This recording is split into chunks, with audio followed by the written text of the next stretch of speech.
ನಮಸ್ತೆ ಸ್ನೇಹಿತರೆ, ಇಂದು ನಾನು ಮುಂದುವರೆದ ಭಾಗವಾಗಿ ಹೊಸೂರಿನ ಪ್ರತ್ಯಂಗಿರಾ ದೇವಿ ದೇವಸ್ಥಾನವನ್ನು ತೋರಿಸ್ತಾ ಇದ್ದೀನಿ. ಬನ್ನಿ ನೋಡೋಣ. ಹೊಸೂರಿನ ಮಧ್ಯಭಾಗದಲ್ಲಿದೆ. ತುಂಬ ಚೆನ್ನಾಗಿದೆ, ಅದ್ಭುತವಾಗಿದೆ. ಜೀರ್ಣೋದ್ಧಾರ ಮಾಡ್ತಾ ಇದ್ದಾರೆ ಗೋಪುರವನ್ನು. ನೋಡಿ, ಪ್ರತ್ಯಂಗಿರಾ ದೇವಿ ದರ್ಶನ ಮಾಡಿ ಈಗ ಒಳಗಡೆ ಕರ್ಕೊಂಡು ಹೋಗ್ತೀನಿ. ನೀವು ನೋಡಿ ಹೇಗಿತ್ತು ಅಂತ ತಿಳಿಸಿ. ನಾವು ಕಾರನ್ನು ಪಾರ್ಕ್ ಮಾಡಿ ನಾವಿಲ್ಲಿಂದ ನಡ್ಕೊಂಡು ಹೋದ್ವಿ. ಚಪ್ಪಲಿಯನ್ನು ಕಾರಲ್ಲೇ ಬಿಟ್ಟು ಹೋದ್ವಿ. ಈಗ ದೇವಸ್ಥಾನದ ಒಳಗಡೆ ಹೋಗ್ತಾ ಇದ್ದೀವಿ. ನೋಡಿ, ದೇವಸ್ಥಾನದೊಳಗಡೆ ಹೋಗ್ತಿದ್ದಂಗೆ ಮಠದ ಸಂಸ್ಥಾಪಕರನ್ನು ಸ್ವಾಮೀಜಿಗಳನ್ನ, ಗುರುಗಳ ಫೋಟೋ ತೋರಿಸ್ದೆ. ಈಗ ದೇವಸ್ಥಾನದ ಆವರಣ ತೋರಿಸ್ತಾ ಇದ್ದೀನಿ. ತುಂಬ ಚೆನ್ನಾಗಿದೆ, ತುಂಬ ನೀಟಾಗಿದೆ, ಬಹಳ ದೊಡ್ಡದಾಗಿದೆ. ನೀವು ಒಮ್ಮೆ ಹೊಸೂರಿಗೆ ಬಂದರೆ ಈ ಪ್ರತ್ಯಂಗಿರಾ ದೇವಿ ದೇವಸ್ಥಾನಕ್ಕೆ ಬನ್ನಿ. ಪೇಂಟಿಂಗ್ಸ್ ಅಂತೂ ಅದ್ಭುತವಾಗಿದೆ. ಒಮ್ಮೆ ನೋಡಲೇಬೇಕಾದ ಒಂದು ಕ್ಷೇತ್ರ ಅಂದರೆ ಈ ಪ್ರತ್ಯಂಗಿರಾ ದೇವಿ ದೇವಸ್ಥಾನದ ಕ್ಷೇತ್ರ. ಬಂದರೆ ಮಾತ್ರ ಮರಿಬೇಡಿ. ಹೊಸೂರಿಗೆ ಬಂದರೆ ಇದನ್ನು ನೋಡಿಕೊಂಡೇ ಮುಂದುವರೆದು ನೀವು ಮಿಕ್ಕ ದೇವಸ್ಥಾನಗಳನ್ನ ನೋಡಬಹುದು. ಬಹಳ ಚೆನ್ನಾಗಿದೆ. ನೋಡಿ, ಅಮಾವಾಸ್ಯೆ ಮತ್ತು ಹುಣ್ಣಿಮೆ ದಿನ ಹೋಮಕ್ಕೆ ಈ ಮೆಣಸಿನಕಾಯಿಯನ್ನು ಕೊಡ್ತೀವಿ. ನಾವು ಕೊಟ್ಟು ಅದನ್ನು ಅವರು ಅಮಾವಾಸ್ಯೆ ದಿನ ಹಾಕ್ತಾರೆ. ಸಂಕಲ್ಪ ಮಾಡಿ ನಮ್ಮಿಂದ ತಗೊತಾರೆ. ದೇವಸ್ಥಾನಕ್ಕೆ ನೋಡಿ, ಸಪ್ತಮಾತೃಕೆಯರ ವಿಗ್ರಹಗಳು ದೇವಸ್ಥಾನದಲ್ಲಿ ತುಂಬ ಚೆನ್ನಾಗಿದೆ.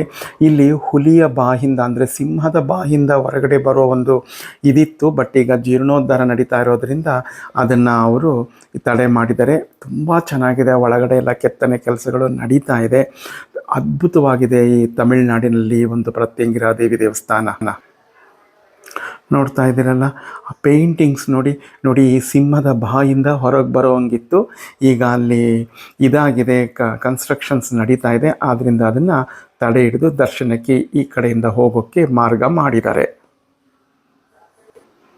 ನೋಡಿದ್ರಲ್ಲ, ಸಿಂಹದ ಬಾಯಿ ಎಷ್ಟು ಚೆನ್ನಾಗಿರುತ್ತಲ್ವ. ಇದ್ರ ಒಳಗಿಂದ ಹೊರಗೆ ಬರೋದು ಅಂತಂದರೆ ಒಂಥರ ನರಕದಿಂದ, ಈ ಜೀವನವೆಂಬ ನರಕದಿಂದ ಮುಕ್ತಿ ಹೊಂದು ನಾವು ಹೊರಗೆ ಬರ್ತೀವಿ ಅನ್ನೋ ಒಂದು ಅರ್ಥವನ್ನು ಈ ದ್ವಾರ ಸೂಚಿಸುತ್ತೆ.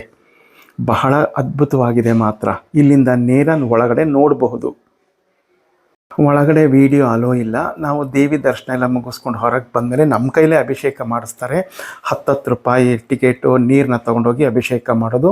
ಅಲ್ಲಿಂದ ಬಂದಮೇಲೆ ನಮ್ಮ ಮನಸ್ಸಂಕಲ್ಪ ಏನಾದರೂ ಈಡೇರಲಿ ಅನ್ನೋದ್ರಿಂದ ಒಂದು ಸಂಕಲ್ಪ ಇದ್ದರೆ ಈಡೇರೋಕ್ಕೆ ಇಲ್ಲಿ ಅರಿಶಿನ ದಾರ ಇರುತ್ತೆ. ಅದನ್ನು ತೊಗೊಂಡು ಕಟ್ಟಬೇಕು. ಇಲ್ಲಿ ನನ್ನನ್ನು ಒಳಗೊಂಡಂತೆ ನಾವು ಹುಡುಗರು ಎಲ್ಲರೂ ಕಟ್ಟಿದ್ವಿ. ಯಾಕೆಂದರೆ ಒಬ್ಬೊಬ್ಬರಿಗೆ ಒಂದೊಂದು ದಿನ ಒಂದೊಂದು ಮನಸ್ಸಿನ ಅಭಿಲಾಷೆ ಇರುತ್ತೆ.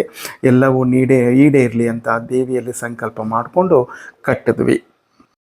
ಕೆತ್ತನೆ ಕೆಲಸ ಎಲ್ಲ ಬಹಳ ಅದ್ಭುತವಾಗಿದೆ. ಸಪ್ತಮಾತೃಕೆಯರ ವಿಗ್ರಹ ಅಂತೂ ಹೇಳೋಕ್ಕೆ ಅಸಾಧ್ಯ. ತುಂಬ ಚೆನ್ನಾಗಿದೆ. ಬಂದರೆ ಎಲ್ಲರೂ ಒಂದ್ಸರಿ ನೋಡಿ. ಇಲ್ಲಿ ಬಹಳ ಅದ್ಭುತವಾಗಿದೆ. ಹೇಗಿತ್ತು ಅಂತ ನನಗೆ ಕಮೆಂಟ್ನಲ್ಲಿ ತಿಳಿಸಿ. ಹಾಗೆ ವಿಡಿಯೋ ಇಷ್ಟ ಆಗಿದರೆ ಲೈಕ್ ಮಾಡಿ, ಶೇರ್ ಮಾಡಿ, ನನ್ನ ಚಾನಲ್ನ ಸಬ್ಸ್ಕ್ರೈಬ್ ಮಾಡಿಕೊಂಡು ನಿಮ್ಮ ಸಂಪೂರ್ಣ ಪ್ರೋತ್ಸಾಹ ಬೆಂಬಲ ಕೊಡಬೇಕು ಅಂತ ಕೇಳ್ಕೊತೀನಿ. ಪಕ್ಕದಲ್ಲಿರ್ತಕ್ಕಂಥ ಬೆಲ್ ಬಟನ್ನ ಪ್ರೆಸ್ ಮಾಡಿ ನಾನು ಹಾಕೋ ವಿಡಿಯೋ ನೋಟಿಫಿಕೇಷನ್ ಮೊದಲೇ ನಿಮಗೆ ತಲುಪಿ ನಿಮ್ಮ ಸಂಪೂರ್ಣ ಪ್ರೋತ್ಸಾಹ ನನಗೆ ಸಿಕ್ಕಂಗಾಗತ್ತೆ. ಎಲ್ಲರಿಗೂ ನಮಸ್ಕಾರಗಳು. ನಾಳೆ ಮತ್ತೊಂದು ಇಂಟರೆಸ್ಟಿಂಗ್ ವಿಡಿಯೋ ಬರ್ತೀನಿ. ಅಲ್ಲಿವರೆಗೂ take care. Bye bye. See you. ಅದ್ಭುತವಾದ ಪ್ರತ್ಯಂಗಿರಾ ದೇವಿ ದೇವಸ್ಥಾನದೊಂದಿಗೆ ಇಂದಿನ ಕಾರ್ಯಕ್ರಮವನ್ನು ನಾನು ಮುಗಿಸ್ತಾ ಇದ್ದೀನಿ. ನಾಳೆ ಮತ್ತೆ ಮುಂದುವರೆದ ಭಾಗವನ್ನು ಹಾಕ್ತೀನಿ. ಎಲ್ಲರೂ ಮರೆಯದೆ ನೋಡಿ.